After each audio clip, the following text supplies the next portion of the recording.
Hello friends, இந்த வீடியோவில் fairy ரோஸோட update தான் நீங்கள் பார்க்க போகிறீங்க. ஃபேரி ரோஸை நர்ஸ்லேருந்து வாங்கிட்டு வந்ததுக்கப்புறமா ஒரு பெஸ்ட்டு பாட்டி மிக்ஸ் ரெடி பண்ணி நட்ட வீடியோவை என்னோடய யூடியூப் சேனலில் நான் ஆல்ரெடி ஒரு வீடியோவாக போட்டிருக்கேன். அதோட லிங்கை இந்த வீடியோட டிஸ்கிரிப்ஷன் பாக்ஸில் நான் கொடுத்துருக்கேன். ஒரு ரோஜா செடி நல்லா க்ரோத் ஆகிறதுக்கு பாட்டி மிக்ஸ் ரொம்ப முக்கியம். நம்ம ரோஸ் பிளான்ட் நடும்போது என்ன மாதிரி பாட்டி மிக்ஸ் ரெடி பண்ணி நடுறோங்கிறத பொறுத்து தான் ரோஸ் பிளான்ட்டோட க்ரோத் இருக்கும். நம்ம கார்டன் சைல் கம்மியாக யூஸ் பண்ணணும். கார்டன் சைல் ஜாஸ்தியாக யூஸ் பண்ணி ரோஜா செடி நட்டிங்கன்னா 5 மாதத்துக்கு அப்புறமா அதோட மண் கலவை ரொம்ப டைட்டாக பிடிச்சிக்கும். ரோஜா செடியோட வேர் ரொம்ப ஆழமாக போகாது. அப்போ ரோஜா செடியோட க்ரோத் ஸ்டக் ஆகி நிற்கும். அப்புறமா ரோஸ் பிளான்ட்டுக்கு நம்ம கொடுக்குற ஃபெர்டிலைசரும் பெஸ்டிசைடு இருந்தால் அது பூ பூக்கிறதுக்கு உதவும். நர்சரிலேருந்து வாங்கிட்டு வந்து இந்த ரோஜா செடி நட்டு 3 வாரத்துக்கு நான் எந்த ஒரு ஃபெர்டிலைசருமே கொடுக்கல. அதுக்கப்புறமா நான் என்பிகே ஃபெர்டிலைசர் கொடுத்தேன்.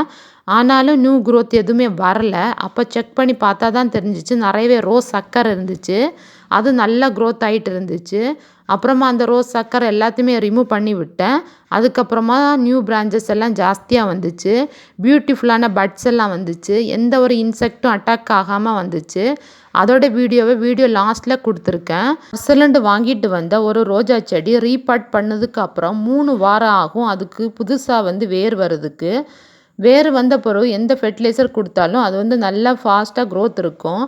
அதுக்கு முன்னாடி நீங்கள் ஏதாவது ஃபெர்டிலைசர் கொடுத்தீங்கன்னா சம்டைம்ஸ் ரோஜா செடி பட்டு போகிறதுக்கு சான்சஸ் இருக்குது. எல்லாருக்குமே ஆசை இருக்கும் ரோஜா செடி ஜாஸ்தியாக வீட்டில் வாங்கி வச்சு அது கலர் கலராக பூ பூக்கிறத பார்க்க.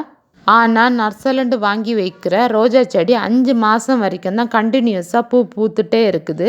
அதுக்கப்புறம் நர்சரியில் கொடுக்குற ரோஜா மிச்சர் வாங்கி போட்டும் பூ பூக்கவே இல்லை. ரோஸில் அடிக்கடி பூச்சி தாக்குதல் இருக்குது.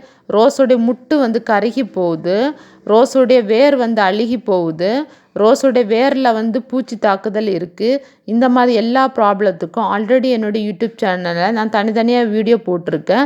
இன்கேஸ் நீங்கள் அந்த வீடியோ எல்லாம் பார்க்கலன்னா இந்த வீடியோவிலே நான் இப்போ இந்த வீடியோவில் சொல்ல போகிற சிம்பிள் டிப்ஸ் மட்டும் நீங்கள் ஃபாலோ பண்ணாலே போதும். உங்கள் வீட்டில் இருக்க ரோஜா செடியும் கண்டினியூஸாக பூ பூத்துட்டே இருக்கும். நான் காமனாக என்னுடைய ரோஸ் பிளான்ட்டுக்கு வர எல்லா டிசீஸையும் ஆக்டோ பிளான்ட் ப்ரொடெக்டர் ஸ்ப்ரே பண்ணி கண்ட்ரோல் பண்ணுவேன். சாயிலில் நீம் பவுடர் போடுவேன். ஆர்கானிக்காக கவு டங் யூஸ் பண்ணுவேன். கெமிக்கலாக டிஏபியும் என்பிகேயும் போடுவேன். ஆல்ரெடி என்பிகே பற்றி டீட்டெயிலாக என்னோடய யூடியூப் சேனல் நான் ஒரு வீடியோ போட்டிருக்கேன். ரீசெண்டாக தான் போட்டிருக்கேன். டிஏபி பற்றி தனியாக நான் போடுறேன். ரெய்னி சீசனுக்கு அப்புறமா பிளாக் ஸ்பாட் டிசீஸ் வரும். பிளாக் ஸ்பாட் டிசீஸை எப்படி ஐடென்டிஃபை பண்ணுறதுன்னா ரோஜா செடியோட இலையில் மஞ்சள் கலர் ஆகி அதில் ப்ரௌன் கலர் டாட் இருக்கும். இது ஒரு ஃபங்கஸ்னால் வர்றது. ஸோ சாஃப் ஃபங்கிசைடு அதுக்கு ஸ்ப்ரே பண்ணால் போதும். இப்போது நான் சொன்ன சிம்பிள் டிப்ஸ் எல்லாம் நீங்கள் உங்கள் ரோஜா செடிக்கு ஃபாலோ பண்ணாலே போதும். அடிக்கடி ரோஜா செடி பூ பூத்த உடனே அந்த ரோஜா செடியோடைய பூவை கட் பண்ணி விடணும். அப்போ தான் புதுசாக நியூ க்ரோத் வரும். டெய்லி ஒன் டைம் தண்ணி விடணும். மார்னிங் தண்ணி விடுறது ரொம்ப நல்லது. ஃப்ரெண்ட்ஸ், இப்போ நான் சொன்ன சிம்பிள் டிப்ஸ் எல்லாம் நீங்கள் உங்கள் ரோஸ் பிளான்ட்டுக்கு ஃபாலோ பண்ணி பாருங்கள். உங்களுக்கு யூஸ்ஃபுல்லாக இருந்துச்சுன்னா இந்த வீடியோவை உங்கள் ஃப்ரெண்ட்ஸுக்கு ஷேர் பண்ணுங்கள், கமெண்ட் பண்ணுங்கள். இன்கேஸ் நீங்கள் புதுசாக தான் என்னோடய யூடியூப் சேனலில் வீடியோ பார்க்குறீங்கன்னா கண்டிப்பாக சப்ஸ்கிரைப் பண்ணுங்கள்.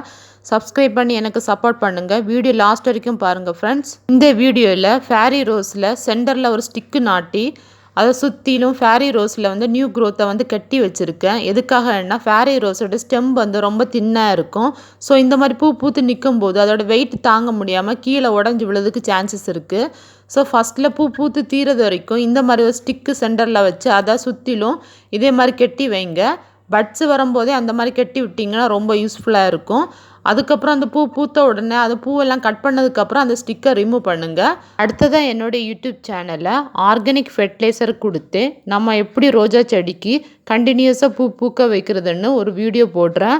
இந்த வீடியோ லாஸ்ட்டில் இதோட ஃப்ளவரோடைய பியூட்டிஃபுல் ஃபோட்டோஸ் அட்டாச் பண்ணியிருக்கேன். ஸோ வீடியோ லாஸ்ட் வரைக்கும் பார்த்து என்ஜாய் பண்ணுங்கள் ஃப்ரெண்ட்ஸ்.